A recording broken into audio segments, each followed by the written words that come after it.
Olá, pessoal. Muito boa noite a todas e todos. Eu espero que meu áudio esteja bom.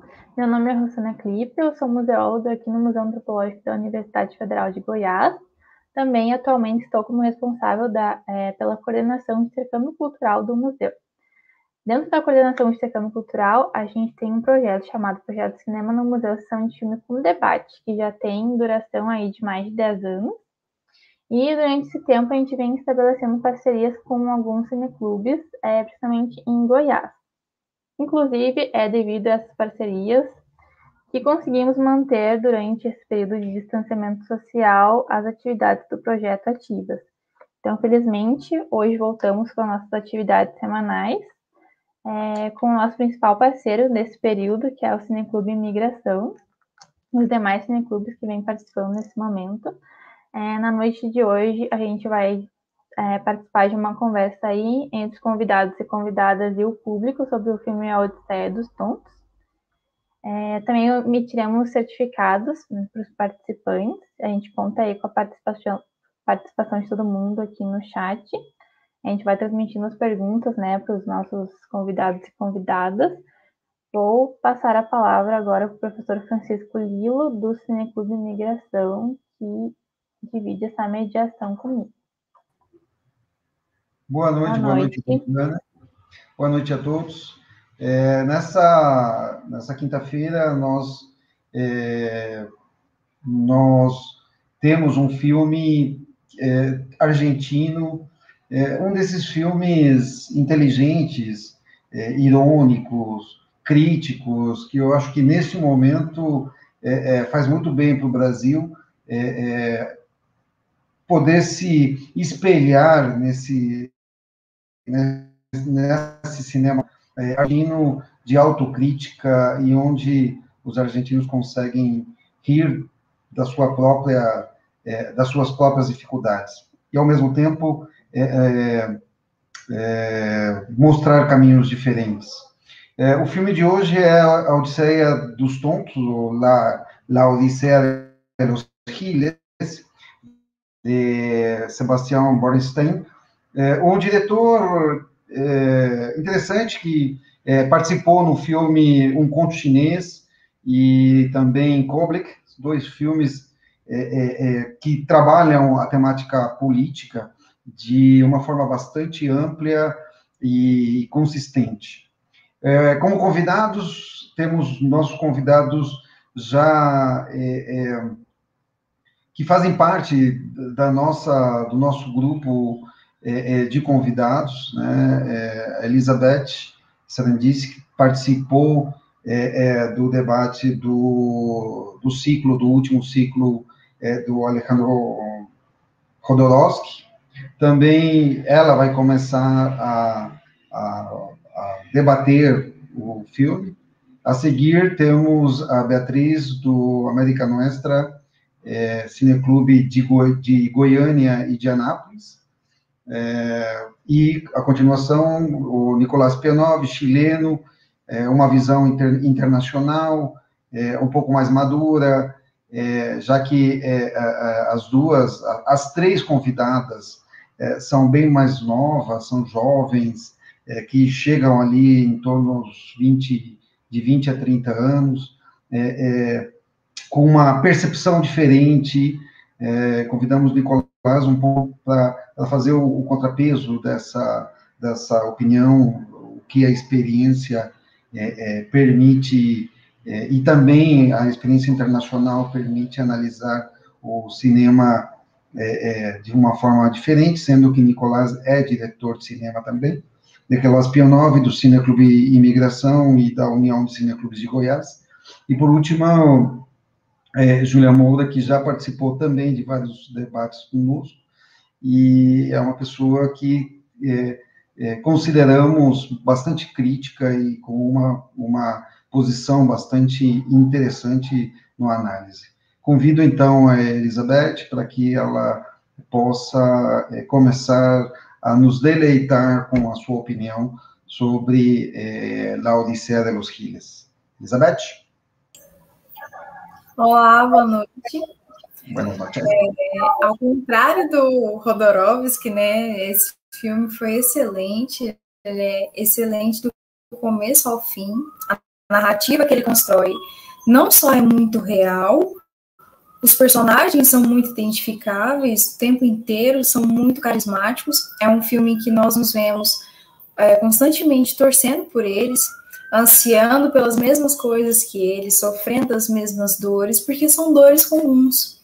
É muito identificável, porque nós nos vemos em cada um daqueles personagens, por mais que eles sejam muitas vezes caricatos, como o Safa. O Safa é um caipira terrível, que o estereótipo do caipira é totalmente ignorante, mas no sentido de ignorar mesmo, tanto é que o governo dá a ele um incentivo para que ele saia da casa, que fica num lugar perigoso, sempre com enchente, sempre inundando a casa, e ele continua ali jogando TNT no lago para matar os peixes. Então tem toda aquela construção que é problemática, mas é facilmente identificável, porque é comum. Outra coisa que é muito interessante é que o filme dialoga com o Brasil atual. Se passa na Argentina de 2001, foi feito em 2019, mas diz respeito a toda a América Latina. Todos os nossos problemas causados por uma colonização que interrompeu nosso processo histórico e cultural também foi muito problemática na sua feitoria, mas, além disso, a gente enxerga uma colonização que se perpetuou e ainda se perpetua, com as grandes intromissões estrangeiras, tanto na economia, mas quanto no nosso fazer político. O Brasil está da forma como está porque nós não pensamos por nós. Sempre há a figura de um colonizador, né? Especialmente durante o século XX e XXI, com as políticas neoliberais. E isso é muito triste. É também uma questão que o filme traz. O crash da Bolsa, a crise de 2001 na Argentina, que foi muito impactada por essas políticas neoliberais. E, desafortunadamente, o trio que formado pelo Fermin, a Lídia e o Antônio, que é um personagem extremamente interessante, a Lídia, que é extremamente carismática, com o falecimento dela, você se condói, você fica triste, você sente as dores do Fermin, do Rodrigo, e toda aquela narrativa fica angustiante, e quando eles perdem o dinheiro, esses golpes que acontecem, e que sempre acontecem com os trabalhadores, a maneira como o filme é iniciado é excelente, com o Ricardo Darín descrevendo, né, o que é um guilis, o que é um tonto, um tolo, geralmente associado como um sinônimo a uma pessoa honesta, porque é quase uma inocência, é fácil de ser ludibriado, é uma pessoa lerda, lenta, como ele descreve. E no final ele encerra dizendo que apesar de todas essas coisas que são negativas atribuídas ao tonto, que em geral poderia bem ou não ser honesto, mas que nesse caso é designado para o trabalhador, ele encerra dizendo que sempre há uma maneira de continuar lutando, que são resilientes, né? Eles conseguem perseverar, porque são tantos os golpes dados à classe trabalhadora que ela aprende a lidar com as controvérsias, né? Com essa dialética constante, e que às vezes parece insustentável, insuperável do sistema capitalista. E, assim, né, uma das questões que eles apresentam, que são éticas, é quando eles se pegam pensando, nós estamos roubando ou recuperando esse dinheiro que é nosso, o dinheiro que nós investimos para ter essa cooperativa.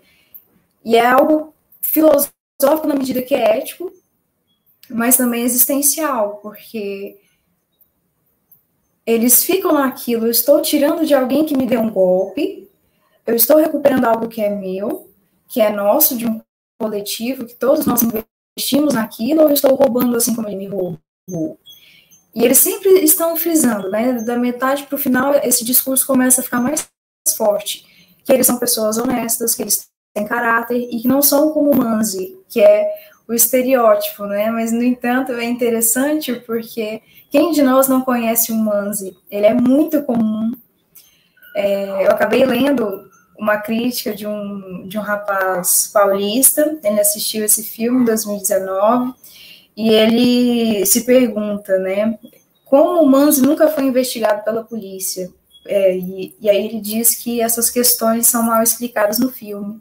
No entanto, eu não vejo assim, porque pessoas como o Manzi dificilmente são punidas pela lei, por toda a sociedade, né? Eles são aclamados, inclusive. E aqui no Brasil nós temos esse estereótipo que é muito comum. Inclusive, como nós somos reconhecidos no exterior, né? O jeitinho brasileiro, a nossa corrupção nata, que na verdade foi trazida para cá, mas parece não se lembrar disso, e é a parte que nos interessa.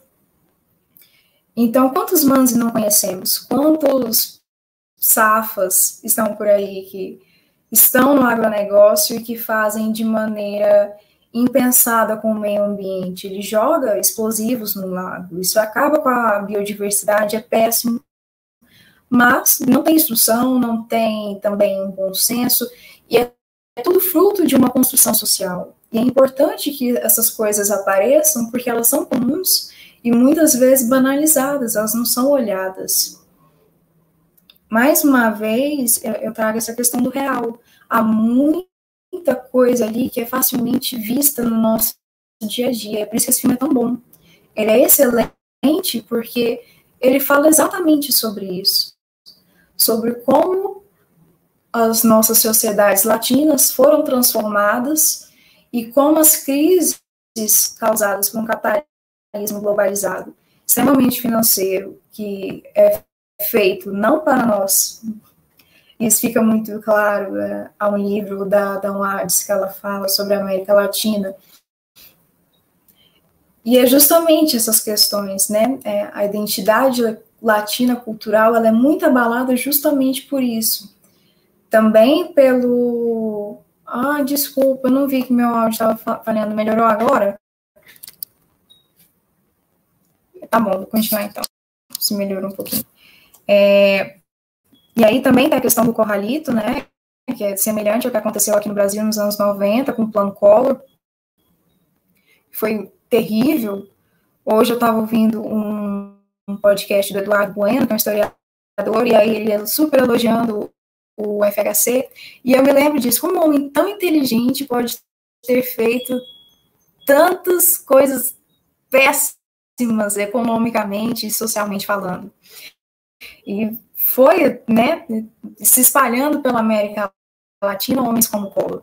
Não necessariamente com a carga intelectual que ele tem, que isso não pode ser dissociado, mas com as questões econômicas que foram trazidas para a América Latina durante o século XX para a passagem do XXI. Tanto é que ainda estamos, né, nessas péssimas condições, agora agravadas com a pandemia, mas que já estavam muito ruins antes disso. O filme é excelente porque ele traz essas temáticas com um olhar de justiça social, de restituição, quase uma vingança doce do trabalhador, é a oportunidade de nós, da classe baixa e média, que observamos todas essas injustiças cotidianas, diárias, insuportáveis por vezes, que são extremamente dolorosas, mas como o Ricardo Darín diz no final, que os guilhos sempre se levantam e continuam com os golpes, permanecendo com isso, né? Essa representatividade que ele traz é muito importante, porque nesses ciclos de cinema, cinemas muito bons, mas que geralmente eles endeusam ou a pobreza demais e fazem uma estética da pobreza, ou então eles não discutem isso de maneira profunda. O filme traz essas questões, trata elas lindamente, de maneira que não é superficial, e também com uma comédia. Há uma tragicomédia que é quase shakespeariana, mas ela supera isso com a direção do Borenstein. Isso é ótimo. A trilha sonora também é incrível, muito excelente, ela vai guiando a gente ao longo do filme. Não é uma trilha sonora que desconexa, ela faz parte da narrativa. E outra coisa também que me chamou muita atenção e que calou fundo foi a relação da Carmen, que é a dona da logística, e o filho dela, o Hernan, que é um rapaz inteligentíssimo e que é super reprimido pela mãe. O filme trata isso de uma maneira muito interessante, porque nós enxergamos o Hernan no primeiro momento como um tolo, como um rapaz que é totalmente controlado pela mãe, que não tem autonomia, que sair dele vai ser uma idiotia. E, na verdade, quando ele começa a se soltar um pouco dela, e da metade para o final do filme, que eles estão elaborando o plano, e para executá-lo, as ideias deles são extremamente inteligentes. E isso choca a mãe. No final, nós temos a surpresa, que não é tão surpresa assim, dele pegar o dinheiro que era dela. Há também uma pequena restituição, né? Porque ele era extremamente castrado, era reprimido constantemente pela mãe, e aí, com essa reviravolta, ele consegue sair, como quem diz também que ele era capaz. Ela não enxergava essa capacidade nele no decorrer do filme. Ela sempre está tratando ele como uma criança que não deveria estar ali, mas que na verdade está, e que contribui muito para o plano que eles fazem também na aplicação dele. Há muitos momentos em que, apesar de ser uma trama muito inteligente, há situações em que eles cometem burrices que são terríveis, como no final, quando eles já estão executando o plano na usina, ao invés deles colocarem as dinamites, eles colocam no carro. Então, perdem os rádios, perdem a comunicação, e aquilo é uma situação totalmente desnecessária. No entanto, é cômica, e ela é cômica por isso, porque são equívocos, e que acontecem justamente pelo desespero. O desespero de ter perdido tudo que eles tinham, até porque eles perdem também a esperança. E em países com crise econômica, a esperança geralmente fica muito mais rasa e é complicado sustentá-la, e perder o pouco que se tem é ainda mais doloroso. Justamente por isso eles ficam nesse desespero, e é nesse afim, nessa gama, eles se equivocam e fazem uma tolice, que é explodir o carro com as dinamites dentro da usina, causa um apagão na cidade. Isso chega até o Manzi, que nós vemos como um ser extremamente repugnante, que podemos encontrar em vários lugares, principalmente aqui no Brasil. E o filme trata ele como uma espécie de vilão, mas é interessante como eles constroem a personagem dele. Desde o começo a gente sabe que ele é mau caráter, mas sabemos que ele é mau caráter por quê? Porque ele aplicou um golpe. Ao final, na festa de casamento, a gente percebe que ele é muito mais mau caráter, porque ele também pode ser infiel. Ao lado da companheira dele, ele fica desejando a mulher, tanto é que tem uma cena que eles estão dançando e ele está encoxando essa mulher, ou seja, ele, além de tudo, ele é assediador. E tem toda essa construção de mau caráter dele que faz com que nós olhemos para ele e sintamos repulsa. É uma figura que é até cômica na maneira como ela é construída, mas ela é muito, muito asquerosa, e a graça está nisso, né? É muito bem feito e é real justamente por esses fatores. É por isso que é tão identificável, e acho que é um filme que vai dialogar com a posteridade latina por muito tempo. É difícil ver uma melhora no panorama latino nos tempos que nós estamos vivendo. A esperança, é claro, a questão da resistência, mas é complicado ver uma melhora na América Latina da maneira como as coisas estão sendo conduzidas. Lido, o que eu tinha para falar era isso. Se você quiser passar a palavra para o próximo, da minha parte eu já encerrei.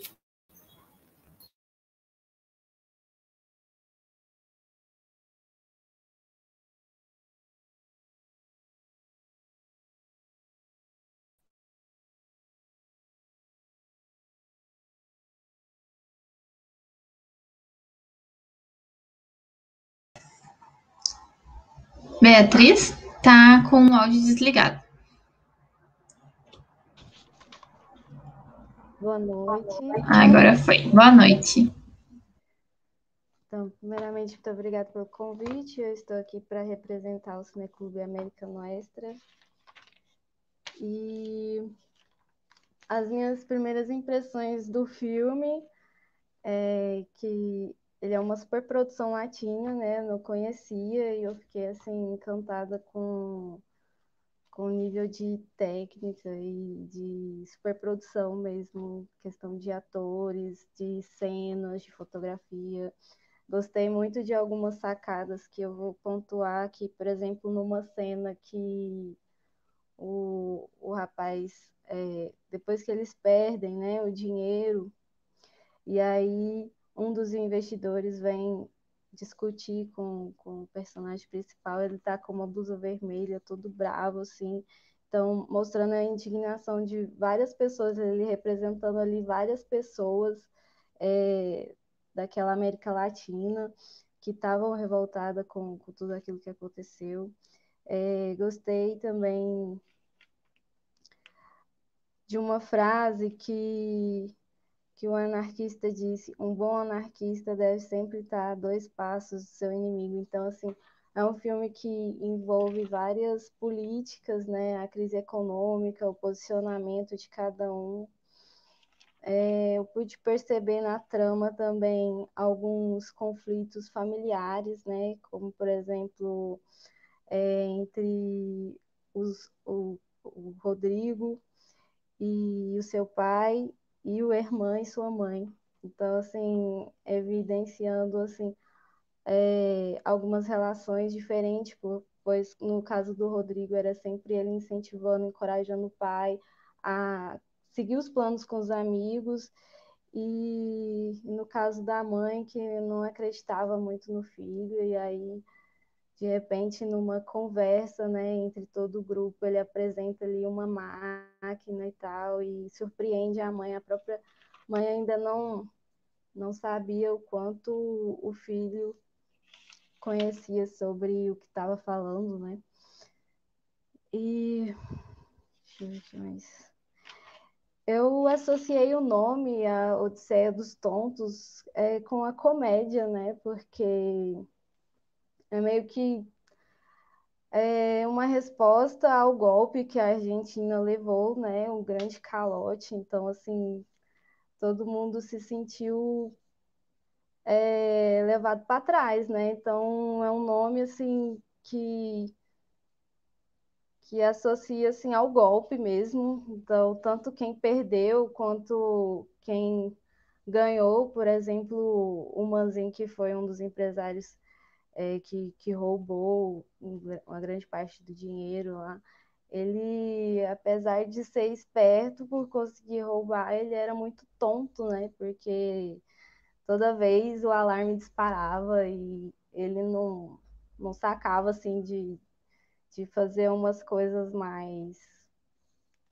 tipo, mudar o dinheiro de lugar ou contratar mais seguranças. Ele não fazia absolutamente nada. Então, era uma odisseia dos tontos mesmo. Foi engraçado colocarem aquele plano com as dinamites estourando tudo. Trazendo o filme para o nosso contexto atual, social, eu pesquisei um pouco sobre o que aconteceu, a crise de 2001 na Argentina.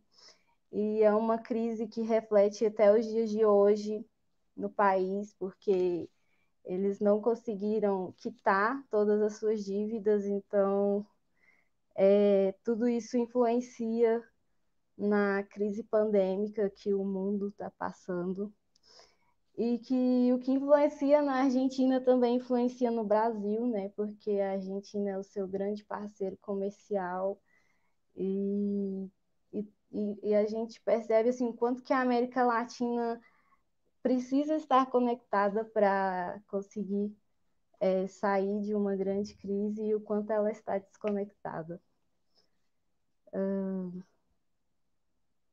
Eu acho que é isso que eu tinha para falar por enquanto. Eu passo a minha palavra.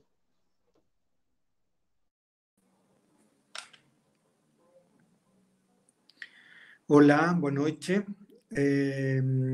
Muito obrigado por las palabras de Francisco, que señaló, dijo que eu sou velho. Quedé muito feliz com suas palavras. Me motivou muito para poder falar agora. Obrigado, Francisco Lillo. La, la, la Odisea de los Giles, vamos a hablar en español. La película es argentina. Yo tuve la experiencia de haber vivido en Buenos Aires durante algún tiempo. Conozco Argentina. No conozco la zona exacta donde se desarrolla la película, que es una zona de provincia al norte de Buenos Aires, pero efectivamente son zonas rurales que son muy bien trabajadas en el diseño de los personajes de la Odisea de los Giles. Francisco comentó en la presentación de esta actividad, habló del director, de Sebastián Borenstein, que fue el director de la película Un cuento chino del 2011, donde efectivamente también trabaja con Darín, el actor, el personaje principal, Ricardo Darín, pero uno de los hombres claves, de las personas claves en esta producción es el guionista, que es Eduardo Sacheri o Eduardo Sacheri. Él es un novelista que trabaja muy bien la adaptación de las novelas para llevarlas a un guión cinematográfico. Él escribe una novela que se llama La noche de la usina, que es la novela que se transforma finalmente en esta película de la Odisea de los Giles. Es interesante Eduardo Sacheri porque efectivamente él en el 2005 escribe una novela que se llama La pregunta de sus ojos. Y esta novela del año 2005, el 2009, se transforma en la película El secreto de sus ojos, que fue una película que ganó con el director Campanella, ganó el Oscar a la mejor película extranjera en los premios Oscar en Estados Unidos. Entonces es un guionista que viene con una interesantísima trayectoria de escritura de novelas que se transforman en guiones de la mano de él. O sea, él escribe las novelas y después colabora en esa adaptación de la novela para el trabajo del guión. Y eso es lo que hizo con El secreto de sus ojos, o La pregunta de sus ojos, la novela original, y que posteriormente hace con esta La noche de la usina, que se transforma en el guión de La Odisea de los Giles. Y también es relevante porque las novelas de este guionista se mueven por las arenas de la corrupción y la violencia institucional. Los temas que él trabaja están muy ligados a la corrupción y la violencia institucional, que es un tema que no es que esté de moda, porque es algo que ha existido siempre, sobre todo en nuestros países en Latinoamérica, pero es un tema que hoy día se está demostrando muy fuertemente en países como Chile, el mío, en Argentina, donde se desarrolla la producción de esta película, también en Brasil, y Bolivia, Ecuador, Colombia, Venezuela, ha pasado por gran parte de nuestro continente americano. Por lo tanto, la temática de este guionista es relevante a la hora de trabajar de la mano de un buen director como Borenstein y de un excelentísimo y connotado actor como Ricardo Darín, se logra transformar esta película en un éxito. No solamente está Darín, hay otros personajes más, actores también reconocidos como Luis Bardoni, que hace de Fontana, el mismo Ricardo Darín, también es muy argentinesco, como nombra Francisco al principio, que los argentinos se ríen de ellos mismos. Es cierto, se ríen de ellos mismos y generan siempre un cine donde está muy arraigada la cultura argentina. Lo mismo sucede con las películas de Brasil. Generalmente está muy arraigada la cultura de Brasil en una cinta de producción de este país. No tanto en Chile, donde tenemos una cultura un poco menos relevante o que sea fácil de demostrar al mundo. Los argentinos lo logran muy bien y por eso es que este Ricardo Darín hace este Perlasi, que es un exfutbolista y un héroe local. Es algo que también sería muy relevante en Brasil, un exfutbolista de un equipo pequeño, pero que es muy famoso en un pequeño pueblo rural. En Chile no sería tan destacada esa característica del personaje.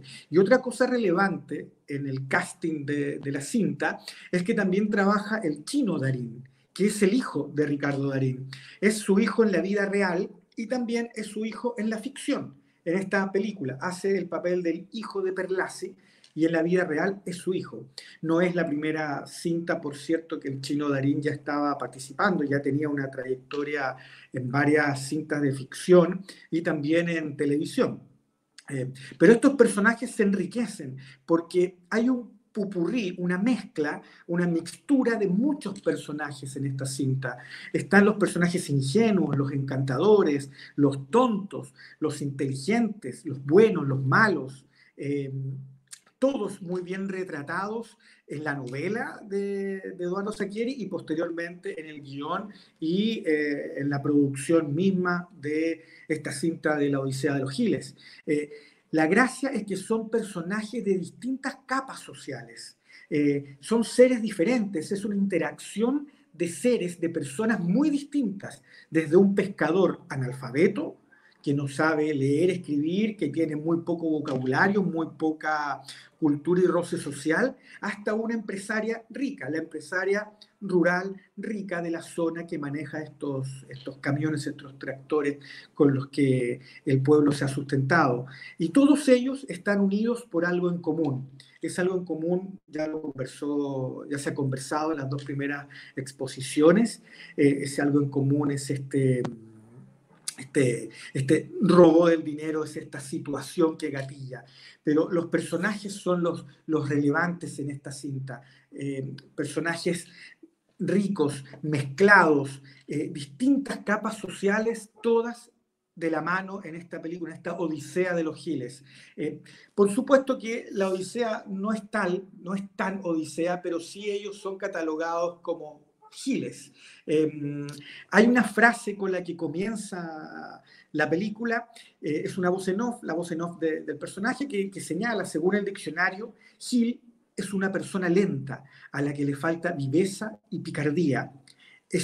Aunque es un tipo laburante, o sea, un tipo trabajador, honesto, y que cumple con las normas, también esto termina siendo un sinónimo de Gil, porque efectivamente en nuestras sociedades latinoamericanas el Gil es el que no aprovecha y no se aprovecha del sistema. Aquel personaje honesto siempre es catalogado de Gil, y aquel personaje honesto es el que lamentablemente siempre se ve abusado por el sistema. Y esto es lo que principalmente esta cinta relata, este abuso del sistema. Y el corralito, que es algo que voy a profundizar en la segunda parte de mi exposición. Por ahora, é todo, é isso.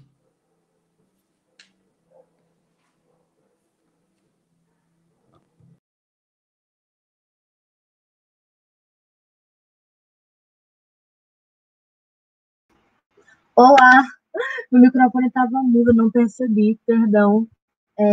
Meu nome é Júlia Moura, eu estou aqui hoje para falar da Odisseia dos Tontos, né, que foi um filme que me deixou muito feliz, eu assumo.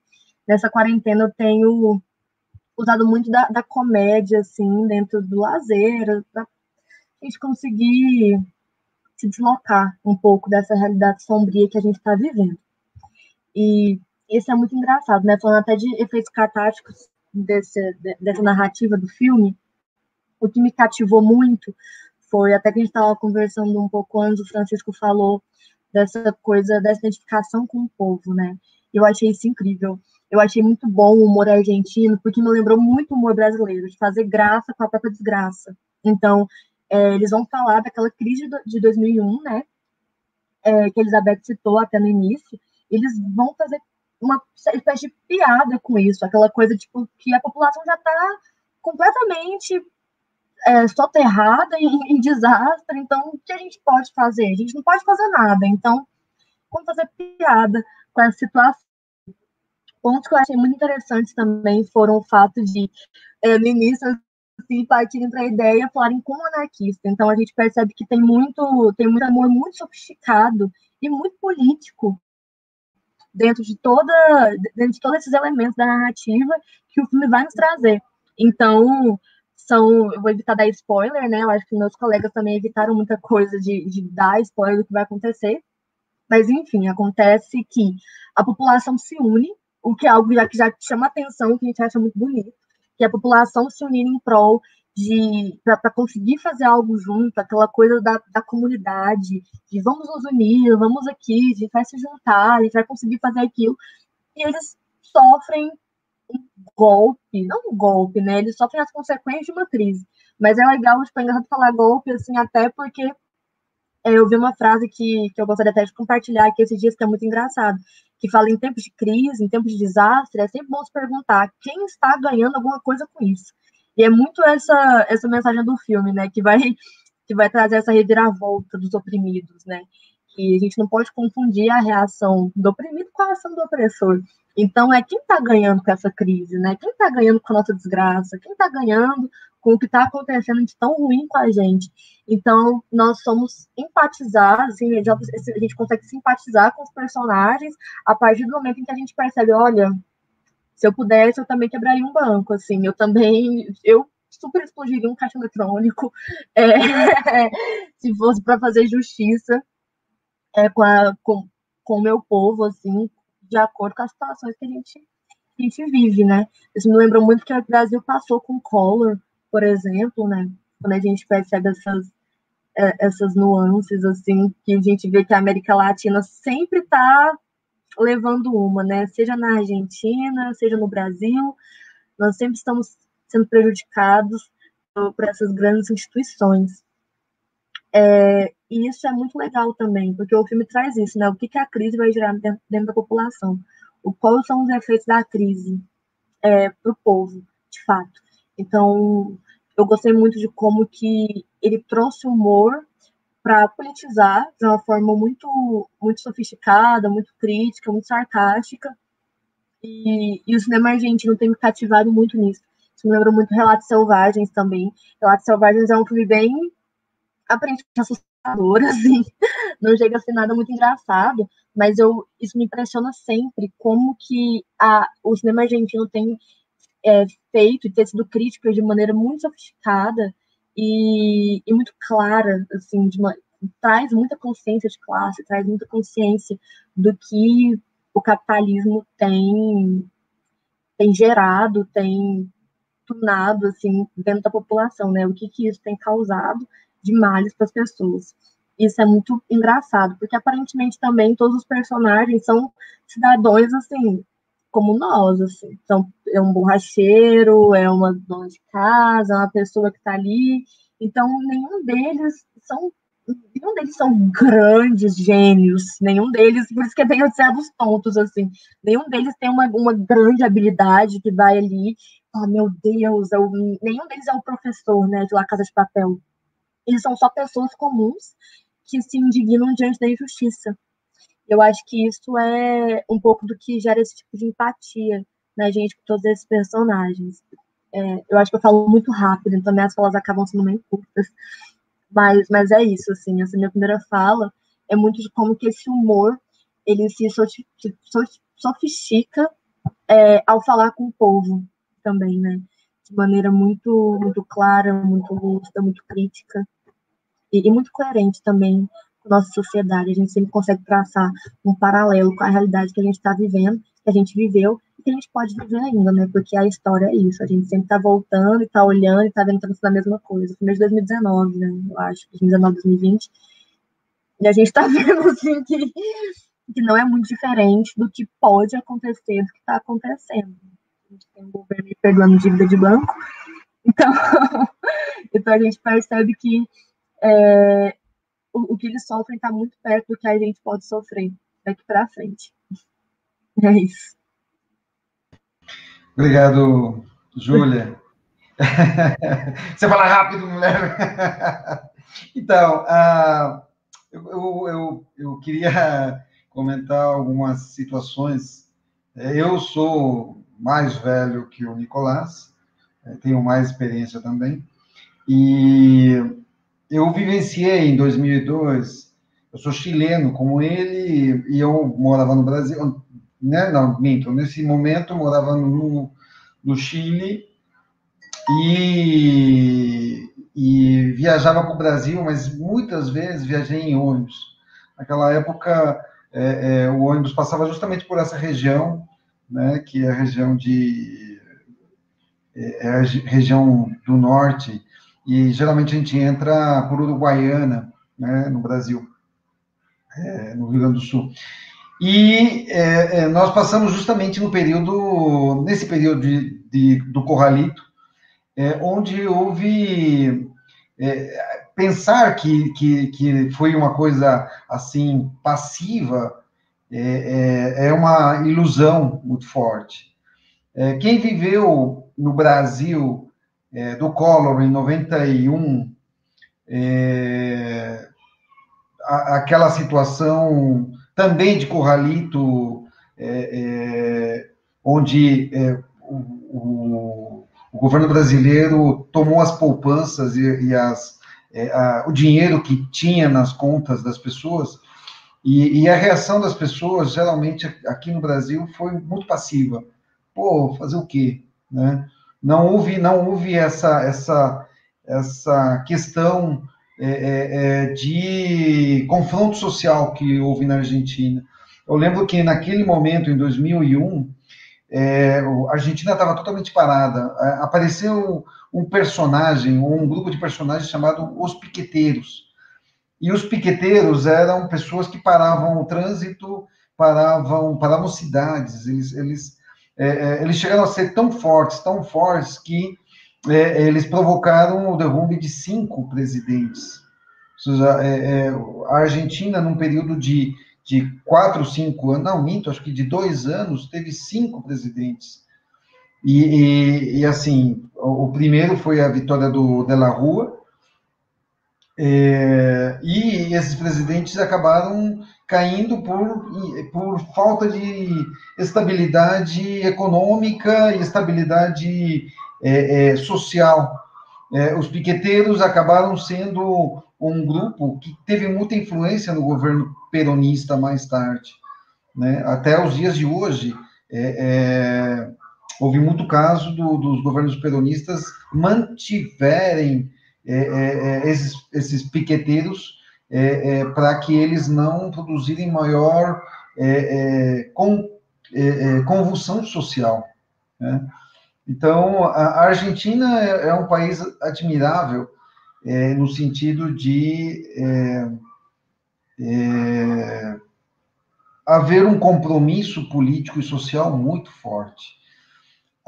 Esse filme, mesmo ele não falando, eu coloquei no chat do YouTube 2 filmes que estão relacionados não diretamente com o golpe militar ou com o regime militar argentino. Você tem uma gama de filmes, tem uma filmografia muito grande envolvendo golpe militar, a ditadura militar argentina, pensando que a ditadura militar argentina durou de 76 até 82, com o fim da Guerra das Malvinas, que o filme do Borenstein fala, o conto chinês, ele trabalha justamente essa situação de frustração argentina com relação a essa ousadia que o governo argentino, dos militares, quis impor de uma luta a qualquer custo, né? A Argentina, naquele momento, 82, tinha um número de 25 mil desaparecidos políticos. 25 mil desaparecidos políticos, você diz, nossa, é muita gente. Mas se você tomar esses desaparecidos políticos comparados com a quantidade de desaparecidos políticos no Chile ou desaparecidos políticos no Brasil, a população argentina era de 40 milhões de habitantes, e eles têm 25 mil desaparecidos políticos.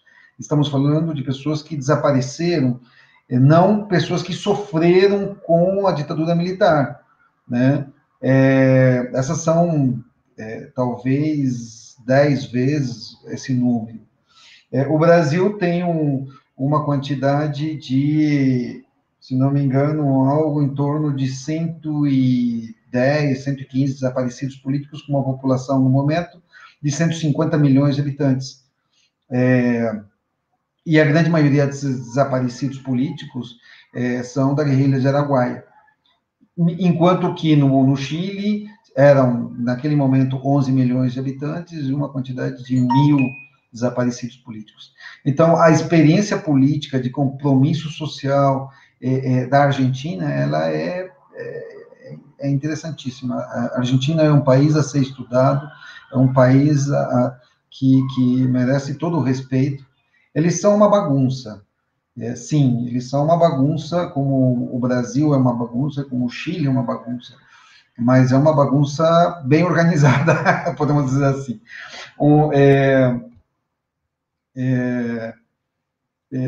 Eu gostaria de mencionar também que o Nicolás mencionou sobre a presença do Chino Darín, o filho. Ele fez um filme uruguaio-argentino chamado Uma Noite de 12 Anos, sobre a prisão de José Mujica, o presidente do Uruguai. Então, também é um filme que eu recomendo para vocês assistirem. Bom, eu vou passar para a Elizabeth, continuar. Agora temos aproximadamente 5 minutos para dar uma sequência ao discurso e uma continuidade do tema que ela estava mencionando, e daí seguimos com as mesmas apresentações. Elizabeth, por favor. Obrigado. Recentemente eu assisti o Damnation, acho que ele é de 2017.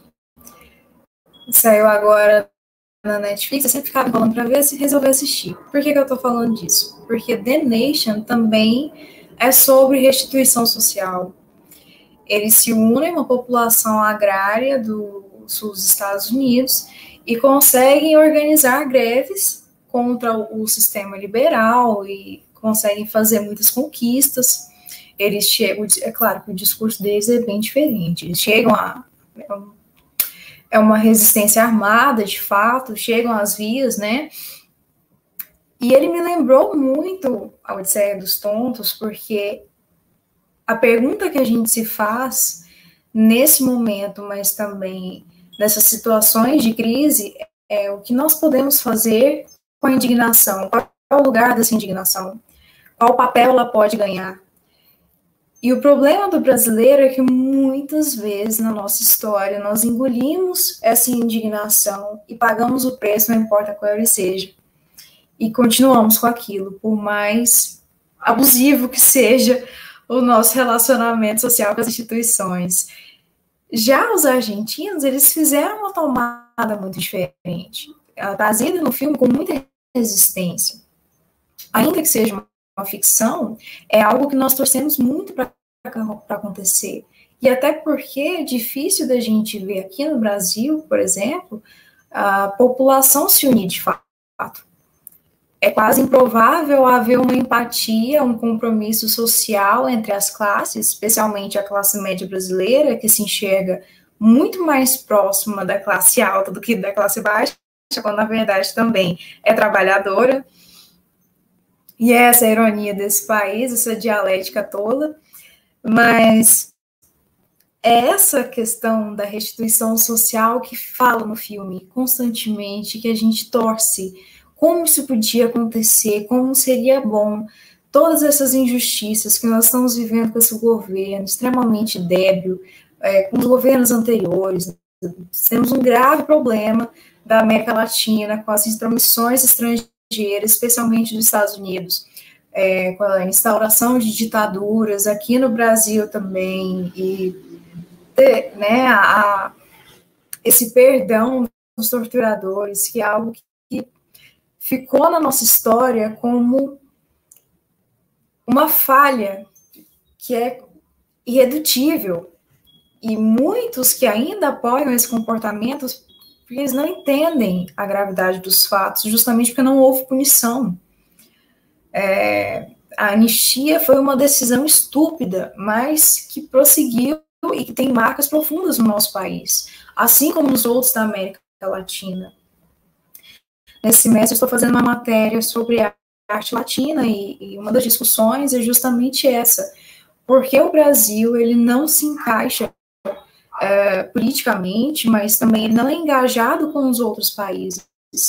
E muitas vezes nós somos enxergados como a figura do colonizador na América Latina. E isso é muito complicado, porque é o discurso norte-americano para políticas anti-imperialistas, ou seja, é muita contradição. É como se o tempo todo, né, nós brasileiros estivéssemos engolindo essa opressão, aceitando ela e endeusando-a, que é péssimo. Mas também os outros países, nossos vizinhos, eles conseguem se articular. Com a criação do Mercosul, havia essa esperança de que a gente conseguisse superar esses entraves que são antigos, a guerra da Bacia Cisplatina, que é estúpida também, o Brasil versus a Argentina, que durou até os anos 90, muito ressentimento dos argentinos com os brasileiros. Nós temos isso no futebol, que também uma tolice. Mas, enfim, com o Mercosul, havia a esperança de que os países latinos se unissem, formassem um bloco econômico e conseguissem superar esses entraves que são históricos. A gente sabe que não foi bem assim, que a relação ainda é muito débil, muito, muito frágil. E esse é o problema. Nós somos países latinos que são desarticulados. Nós somos um país que o próprio povo é desarticulado. Há sempre a repetição de um discurso de elite pelo trabalhador. E essa é a esquizofrenia desse país. É esse desespero que não consegue encontrar palco para ser resolvido. O Brasil é quase um estudo clínico, né, psiquiátrico. É preciso que esse país, só um sociólogo, um antropólogo, um historiador social não consegue resolver as nossas questões, porque nós somos um caso psiquiátrico.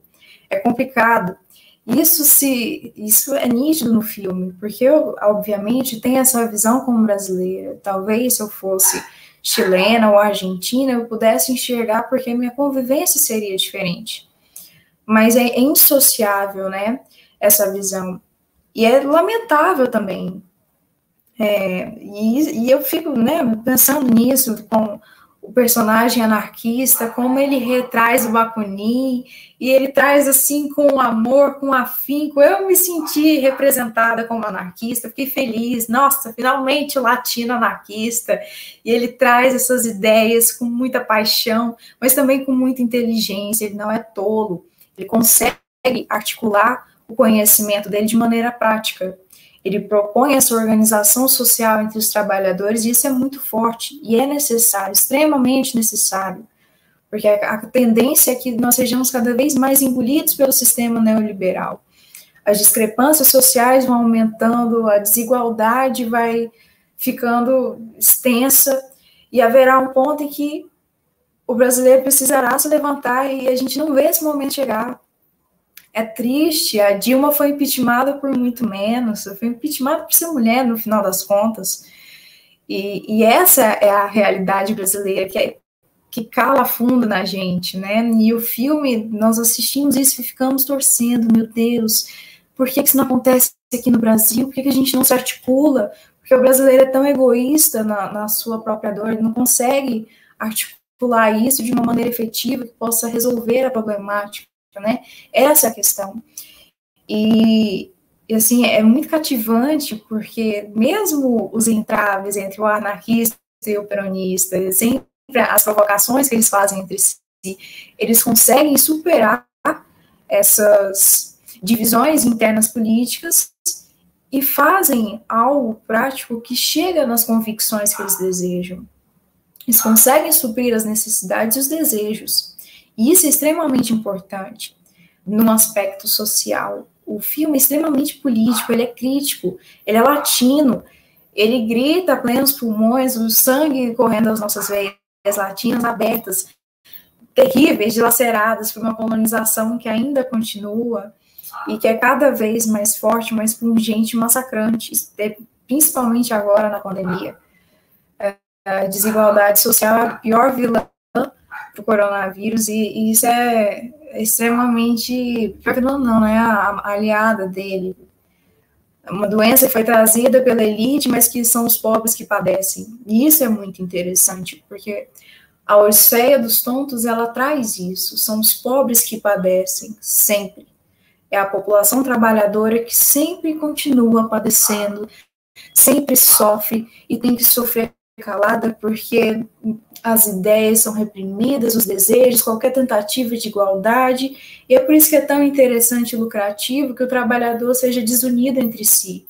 E mais ainda, que ele repita o discurso do capitalista, né? Aquele que realmente lucra com isso. A Júlia perguntou, né, quem está lucrando com isso nesse momento? Essa é uma pergunta fundamental. Quem lucrava naquele momento na Argentina foram aqueles que não foram atingidos pela crise e que jamais seriam, porque eles conseguiram triunfar na desgraça dos outros, e isso é muito cruel socialmente, mas é também um dilema ético, né? O filme levanta essas questões que são até moralistas em alguns momentos, mas elas falam muito forte de como são os dilemas do latino. São muito diferentes dos dilemas de um europeu. É óbvio, né, que o capitalismo é o capitalismo no mundo inteiro, mas a maneira como ele afeta países que foram colônia, né, é extremamente diferente. É um cânion de diferença. Mas era isso, né? Eu citei o Mercosul, que foi a primeira coisa que eu lembrei assistindo o filme, que era uma tentativa de união entre os países latinos, que falhou miseravelmente. Nós temos essa questão da identidade cultural, étnica, nos nossos vizinhos. É muito mais forte essa identidade cultural do que no Brasil.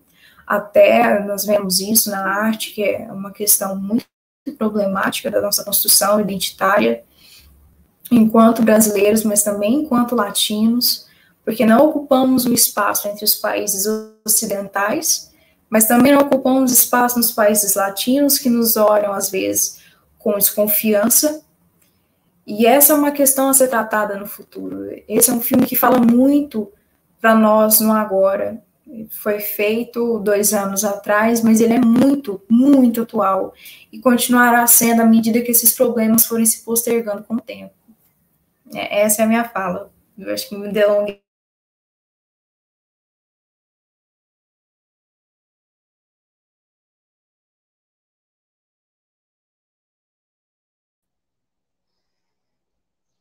Então, minhas últimas considerações sobre o filme, gostaria de apontar sobre as cenas de arquivo, né, que eu identifiquei no filme passando na televisão, as cenas de jornais, trazendo mais próximo da realidade o filme, e isso é uma técnica que está sendo usada em outros filmes latinos também, como Machuca, também teve notícias sobre o golpe militar, como o filme No também teve cenas de arquivo sobre as eleições, que não eram bem eleições. E eu penso muito no que está acontecendo agora, né? Porque, assim, a gente precisa muito entender essas nossas histórias, o nosso contexto, do que já foi passado, do que está acontecendo agora, do que está refletindo agora e como isso pode se repetir, né? O quanto a gente corre o risco disso acontecer tanto novamente na Argentina como aqui no Brasil. E, e o quanto a gente precisa estar atentos e unidos, né? Porque naquela época de 2001, a crise, a população argentina inteira ficou revoltada em união, né? Aqui a gente é um pouco que se revolta, mas em bolhas diferentes, então a gente realmente tem um problema de social nosso, quanto a América Latina e quanto país, Brasil, se resolver assim entre si encontrar uma saída coletiva. E o que eu penso muito sobre o contexto atual pandêmico, que também é uma saída coletiva, né, que todos nós podemos assim devemos, né, fazer a nossa parte de, se puder, fique em casa e evite aglomerações, evite a circulação do vírus. E voto consciente, né? As eleições estão se aproximando e existe aí também outras saídas, como o Ministério Público existe mais ou menos para isso, apesar de ele não cumprir 100% seu papel, e também tem as organizações ativistas e os cineclubes que também estão aí para essa discussão à tona, né? Então acho que é importante trazer esses filmes, trazer essas histórias que a maioria das pessoas ainda não conhece sobre a própria América Latina, né? A gente está tão encurtido em assistir filme norte-americano ou filme europeu que não presta muita atenção pelo que é nosso e por quem a gente é. E estou muito agradecida pelo convite novamente. Foi um filme que eu aprendi muitas novas coisas que eu não sabia. Foi ótimo ouvir a fala de cada um e poder contribuir com esse discurso. Obrigada.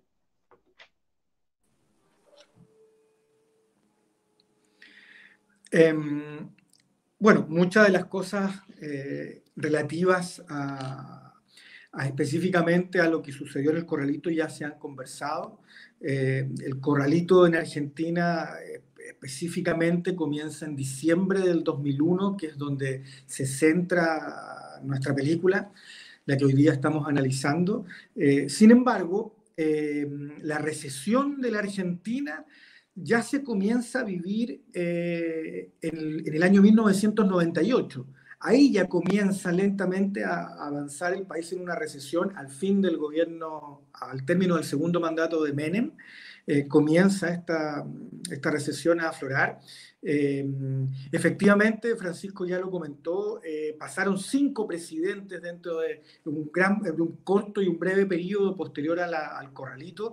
Este Corralito efectivamente tampoco fue tan largo, duró un año para que lentamente se fueran tratando de llegar un poco de la estabilidad económica y liberando los dineros. El Corralito básicamente, ¿qué es lo que era? Es la restricción de la libre disposición del dinero en efectivo, del dinero cash. Ese dinero estaba restringido en este momento, el banco lo capturaba. Y esto, por supuesto, que lleva a una recesión y también lleva a una inestabilidad política en Argentina que duró muchísimos años. Una de las diferencias en América Latina es que precisamente en muchos países, de hecho lo hemos visto en Ecuador, lo hemos visto en Bolivia, en la Argentina mismo, con estos 5 presidentes en un corto periodo de 2 años, el pueblo, las personas logran luchar y logran hacer que un gobierno caiga, un presidente se retire y asuma otro. En Brasil también se han dado los casos, no así en Chile. En Chile llevamos ahora actualmente un presidente que tiene una muy baja aprobación, el gobierno de Sebastián Piñera, una muy baja aprobación, ha llegado hasta el 6% de la aprobación de la ciudadanía, pero no se va a ir y no va a cambiar, se va a ir solamente cuando termine su mandato de gobierno, que es a fines de este 2021. En Chile es impensable que un presidente renuncie. No se da esos ejemplos que sí se pueden dar en Perú, que sí se pueden dar en otros territorios de Latinoamérica. Del contenido de la película, básicamente ya se ha dicho, sabemos que es un grupo de amigos, unos vecinos, todos de un pueblo, donde todos se conocen, donde pierden primero juntan un dinero para reflotar una vieja cooperativa agrícola y terminan perdiendo este dinero. Este dinero lo pierden en manos de inescrupulosos que siempre los vemos, o sea, operarios bancarios, abogados. Faltan los políticos que no se ven en esta película, pero sí los banqueros, el hombre y la mujer del banco y los abogados. Que es algo clásico también de la Argentina. Y ese es el eje central de la película, la batalla de la gente pobre por rendirse o por no rendirse al abuso de los poderosos. Ya Elizabeth creo que lo ha comentado bastante bien en su presentación, muy interesante su postura cuando habla del capitalismo, del sistema neoliberal, y habla de esta lucha, de esta batalla del pueblo, de la gente con menos recursos, las personas más carenciadas, para no rendirse y para seguir resistiendo frente al abuso que existe siempre de los poderosos entendiéndolos como las élites económicas y políticas que están presentes en los países. Por eso es que la cinta es un drama, la película es un drama, pero es un drama mezclado con comedia, muy típico de los argentinos. Eso es lo que también hace que la película sea muy atractiva y haya ganado precisamente un premio Goya. Los premios Goya de España, de los más importantes del mundo después de los Oscars. Precisamente es porque mezcla este drama con este sentido de comedia. Hay unos personajes que son muy interesantes, muy atractivos, que son los hermanos. No recuerdo el nombre de estos hermanos que están constantemente tomando y jugando con sus celulares. Con sus teléfonos celulares. ¿Por qué? Porque es algo que también estaba comenzando en nuestros países. En Chile, fines de los años 90, principios del 2000, igual que en Argentina, una zona rural, un celular normal o uno con tapita. Y ellos juegan mucho y se ve que son gente... es un pueblo trabajador, sin dinero, pero que quiere acceder a la tecnología, quiere tener un aparato telefónico y quiere ser algo más de lo que está, de lo que puede alcanzar en la sociedad. Ese humor, esas chispas de comedia hacen que la cinta sea interesante, con un relato y un montaje bastante simple, pero muy funcional. No tiene una exageración de montaje, tampoco hay un trabajo de fotografía muy elaborado, simplemente es bonito, es bello, es simple, pero funciona. Se estructura muy bien. Es el guión lo que hace que esta película funcione a la perfección y la dirección no le resta al guión, simplemente lo acompaña y eso hace que funcione de manera muy bien. A mi parecer, la música puede llegar a ser lo más débil de la película, ya que si bien me gustó mucho la música, las canciones que estaban presentes en la banda sonora de la película son muy buenas para mí, gusto personal, no son tan interesantes al acompañar la película, ya que no te generan emociones, simplemente la música describe lo que estamos viendo, porque la música básicamente se basa con letras. Es una música acompañada de la letra y esta letra describe las emociones, no hace que nosotros las sintamos. Claro, si escuchamos la letra porque está en español, podemos ver que hay simplemente una descripción de emociones, no así una sensación de la melodía mezclada con este montaje. De todas maneras, no está mal, simplemente funciona. Y por eso, reitero, ganó un premio Goya, como mejor película iberoamericana de los premios Goya del 2019, el mismo momento en que la película se estrena. Se ha comparado esta película con muchas cintas, yo no lo consideré así.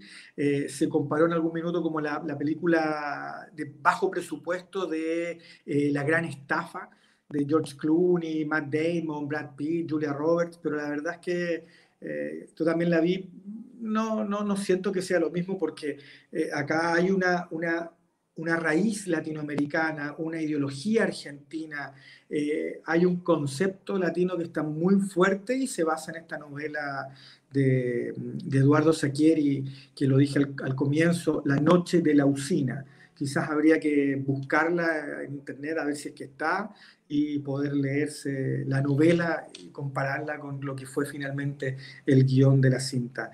Realmente es una película que sorprende.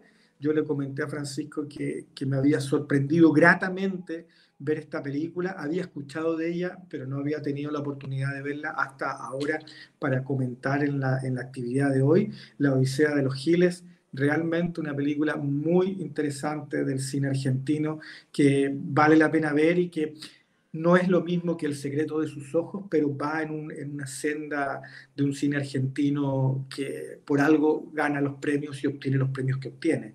Los Oscar, los Goya son relevantes a nivel internacional. Eso, muchas gracias.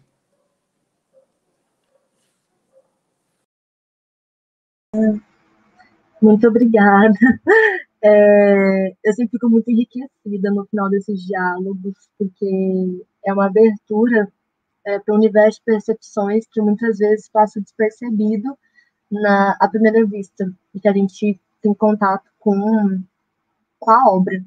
E eu queria muito agradecer aos meus colegas, agradecer a todas as falas, aprendi muito, fiquei muito interessada por todas elas, e queria ressaltar essas coisas, né, também, porque muitas pessoas falam que ser a última a falar é sempre um processo muito engraçado, porque a gente planeja uma coisa, um colega fala, e eu fico, é isso mesmo, é isso. Mas esse filme, ele me deixou muito feliz. Ele trouxe uma leveza crítica necessária, assim, nesses tempos. Foi uma ótima obra. Eu adorei assistir.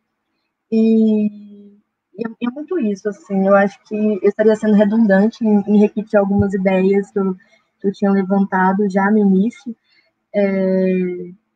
Como que a comédia conseguiu gerar tanta reflexão, né, em relação a essas crises, as problemáticas do sistema capitalista, a união do povo e as controvérsias dentro disso também.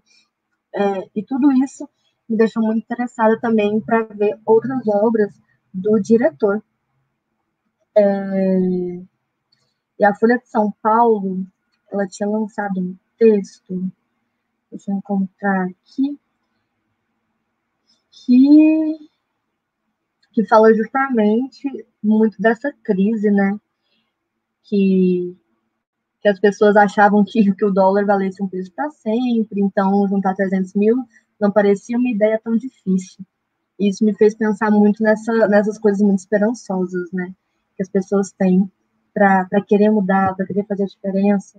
E essa esperança de um povo que move e mobiliza essas estruturas de um país me dá muita esperança para que a gente consiga também vencer esses tempos de crise, esses tempos sombrios que nós estamos vivendo aqui no Brasil, né? A América Latina, ela tem uma forma muito boa de produzir arte nesses tempos. Tem um vídeo da Rita Von Hunt que fala muito de arte em tempos de crise, e é muito isso, né? Falam que muito do papel da arte é contar essas histórias do que aconteceu. E eu acho que esse filme me contou muito uma história do que aconteceu na Argentina, essas percepções que aconteceu em 2001, dessas críticas, de como eles enxergam a política, do que a gente está... Aqui no Brasil a gente tem muita essa noção que a gente divide entre o bolsonarismo, tal, e a gente percebe que lá a gente tem outras nuances, que a gente percebe muita semelhança, muita diferença, e a gente vê que no final das contas todo mundo está muito no mesmo barco, a gente tem que lutar contra essas estruturas macro, que sempre tentam contra a classe trabalhadora, contra a população. Trazer isso para a comédia é um jeito muito interessante de democratizar o acesso da arte política para a população. A gente consegue assistir, a gente consegue ver, a gente consegue pensar, pera, tem alguma coisa aí. E é isso, eu queria agradecer novamente pela oportunidade, agradecer pelo convite, agradecer aos meus colegas e dizer que eu estou muito feliz, muito grata, e eu amo quando acontece esses debates, porque eu sempre me deparo com obras que eu não conhecia antes, e eu amei essa obra, porque geralmente só tem bomba, assim, então só filmes que me deixam meio mole, que eu tomaria um choro depois de assistir. Nesse eu não tomaria um choro, nesse eu terminei ele assim, nossa, bom, sem traumas, sem grandes traumas, mas é isso, assim, brincadeiras à parte, queria agradecer de novo a todo mundo, agradecer ao Museu Antropológico por estar fomentando o acesso ao cinema nesses tempos de pandemia. É isso, muito obrigada. Bom, obrigado, Júlia. Tem mais um pontinho ainda, mais uma apresentação. É só acrescentar algumas coisas que eu acho que são interessantes ponderar. Quando falamos da Argentina, a Argentina foi o primeiro país dentro da América Latina que conquistou a independência em 1810. Então, e eles não tiveram um processo de reconquista. O Chile também conseguiu o seu processo de independência em 1810, junto com San Martín e com os outros próceres das independências da América Latina, Só que o Chile teve um processo de reconquista espanhola, ou seja, o governo espanhol, o Império Espanhol ainda conseguiu conquistar novamente o Chile. No caso da Argentina, a Argentina ela sempre esteve se independizou a partir de 1810, e a partir dali ela passou a ser um país independente com forte influência britânica e se transformando até um pouco numa potência regional da América do Sul. Outras características, a Argentina sempre teve teóricos importantes, tanto na política, na sociologia, na cultura, pedagogos importantes. O século XX, sim, da Argentina, passou por um processo completamente caótico, né? A Argentina sempre foi uma experimentação política, sempre foi um experimento político. Os filmes argentinos falam muito dessa característica de experimentação e de presença de anarquistas, trotskistas, comunistas. Sempre houve, tanto na Argentina, sempre houve presença tanto de uma esquerda muito radical, como de uma direita muito radical, né? Lembrando que grande quantidade de nazistas fugidos da Alemanha se localizaram na Argentina depois da Segunda Guerra Mundial, né? E esses personagens com o apoio dos governos argentinos. A Argentina tem um personagem que dá nome ao partido, que é Perón, né? Evita e Perón são dois personagens importantes. A Evita, mulher de Perón, é aquele personagem que vem das classes mais humildes. Ela vai trazer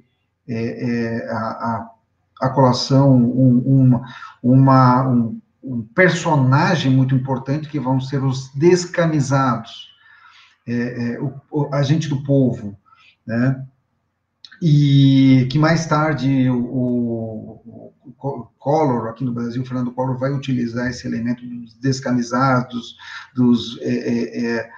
que muitos políticos brasileiros depois vão utilizar essa mesma política populista, né? O argentino sempre se acostumou economicamente, e a partir do tripé econômico, que é a carne, o trigo e o couro, o algodão, desculpa, esse tripé econômico, a ter um poder econômico, um poder aquisitivo muito superior ao resto da América Latina, tanto que os argentinos, junto com os uruguaios, que também são um pouquinho da Argentina, eles eram considerados como os europeus da América Latina, né? E isso marcou profundamente essa referência de egocentrismo que nós achamos que os argentinos têm, porque eles sempre foram muito bem valorizados. Enquanto o salário mínimo no Brasil era menos de 100 dólares, e no Chile também, a Argentina já tinha um salário mínimo de 400 dólares. Nesse período do Corralito, e sempre se trabalhou muito o dólar na Argentina. Por isso que não é incomum ver que eles depositam dólares no banco, né? Essa coisa da paridade 1 por 1 era uma coisa muito forte na Argentina. Então, essa realidade da Argentina, ela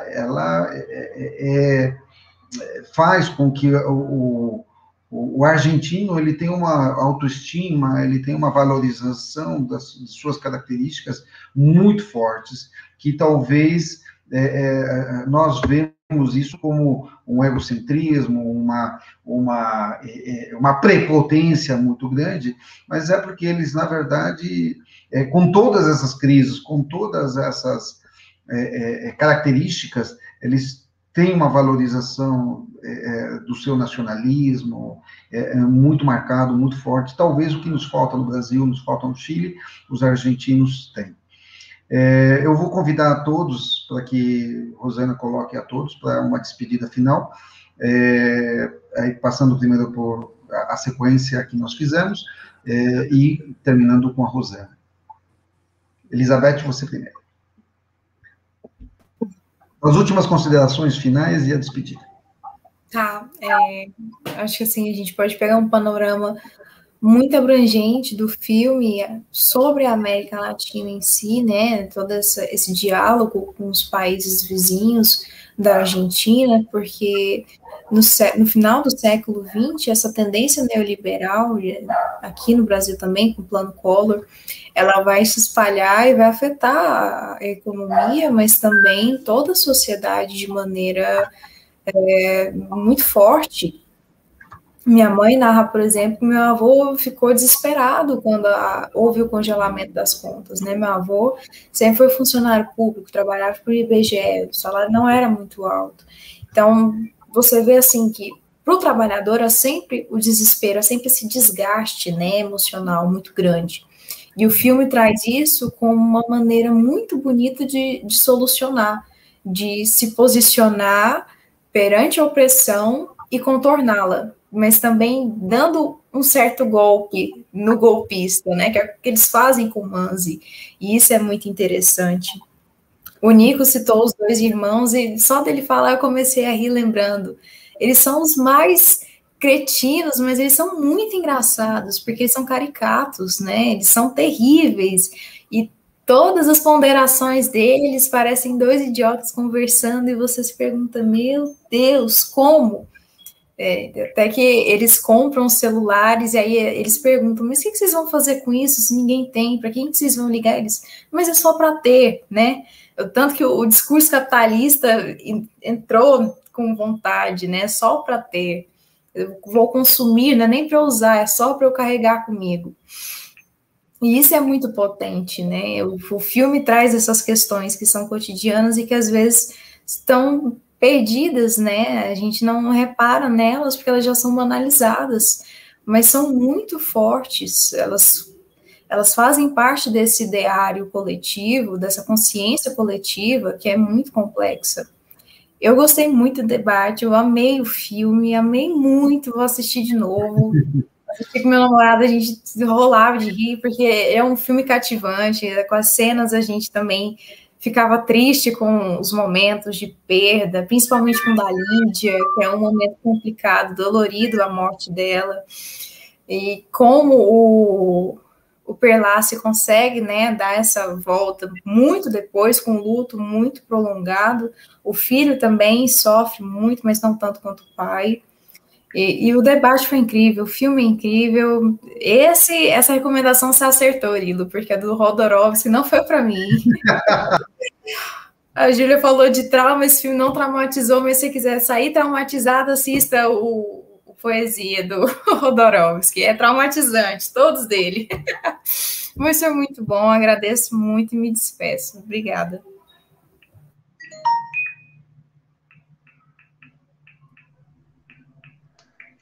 Então, continuando a discussão, o que eu queria trazer que a gente não chegou a falar, mas acho que seria interessante para quem não conhece essa crise de 2001, foi tão intensa que em 2 semanas houve a troca de 4 presidentes, e como foi mencionado no filme, as pessoas só podiam sacar 250 pesos por semana.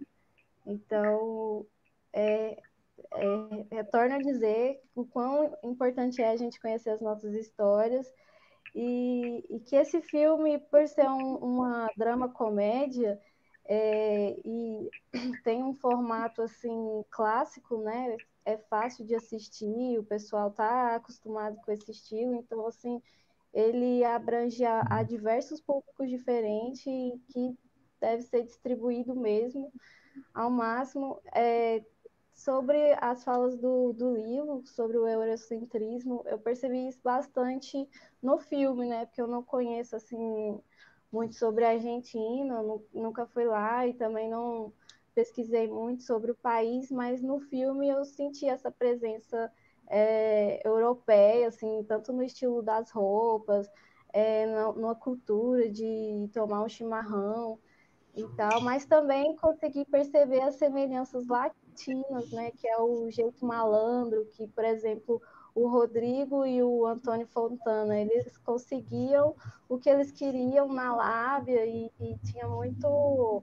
As crises latinas também são muito parecidas, assim, a gente sofre meio que junto, cada um tem a sua crise diferente, mas a gente tem umas coisas bastante parecidas, e que é um filme que me trouxe essa nova história que eu não conhecia e que vai seguir aí de ideia para estar distribuindo para o pessoal. Valeu a indicação e assista quem não assistiu. Obrigada aí pelo convite.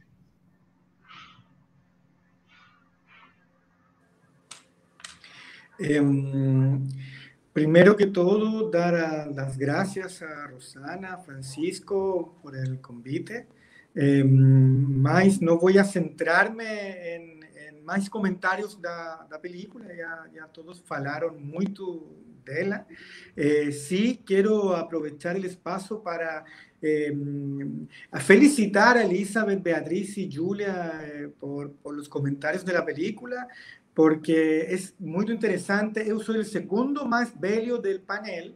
Francisco é o homem velho de acá, eu sou o segundo, mas pessoas jovens, gente jovem do Brasil, mirando, olhando uma película argentina, comédia, drama, é muito interessante quando vocês se expressam, han leído, han visto, han amado o filme, é muito gratificante para pessoas velhas como uno, ver que vocês gostam do cine latino-americano, da história, porque a película, o filme tem história, tem outra realidade, é muito diferente. E isso é o importante agora de destacar nesta noite, a importância de vocês compartilhando, disfrutando e amando o filme argentino. Así que obrigado a las três. Muito obrigada. A recíproca é verdadeira, assim. Eu sou muito grata por estar aqui com vocês, por aprender tanto com vocês, pela companhia das meninas, assim. A Beatriz eu já conheço ela de outros cineclubes, a Elizabeth também. A gente sempre está aqui. Eu sou muito feliz, sou muito grata por sempre estar participando. E esse filme, ele foi muito legal. Eu gostei. Eu não quero ficar justificando a obra demais, né? A gente às vezes precisa ficar, eu não quero bajular para ter que justificar a obra, mas é uma ótima indicação, somente para esses tempos, para alguém que quer assistir algo, ter mais contato com o cinema latino-americano. E ele é um filme bem comercial, assim, então ele é muito palatável para a maioria das pessoas, não tem grandes dificuldades, não tem grandes complexidades assim, de compreensão. Então, é um filme que você pode assistir com a sua família também, tranquilamente. Você pode assistir com alguém que você quer ver, assim, com um date, não sei. Você pode ver sozinho também. Então, é um filme muito tranquilo, sem grandes camadas, assim. E é uma comédia, drama também muito informativo em relação à história. Então, fica aí minha recomendação. Eu acabei falando outra vez, então, de novo, eu faria um pouco redundante a minha despedida, mas a gratidão é imensa, e fica aí a recomendação. Quem quiser ter mais contato com o filme mais levinho, latino-americano, tranquilo, mas de boa, a Odisseia dos Tontos, né? É incrível. Bom, eu queria agradecer a todos, na verdade, sempre a presença de jovens questionadores, críticos, e não tão jovens também, né, Nicolás? Sempre em todo caso, essa junção da experiência com os jovens, ele é muito importante e necessária, né? Eu gostaria de mencionar que esse filme ele não entrou em cartaz comercial em Goiânia, ele apenas foi apresentado, acho que 2, 3 vezes, em sessões daquela mostra do Lisandro, As Paixões, mostra da morte, as paixões, né? Ele apareceu apenas nessa sessão. Em São Paulo foi muito difícil encontrar o filme, ele apareceu apenas no Belas Artes, ficou algum tempo, eu consegui assisti-lo primeiro em São Paulo, eu achei ele maravilhoso e achava que tinha que passar. Bom, muito obrigado a todos, a vocês, a Elizabeth, Júlia, Beatriz, Nico, a Rosana, foi uma noite muito agradável. Muito obrigado a todos. Rosana.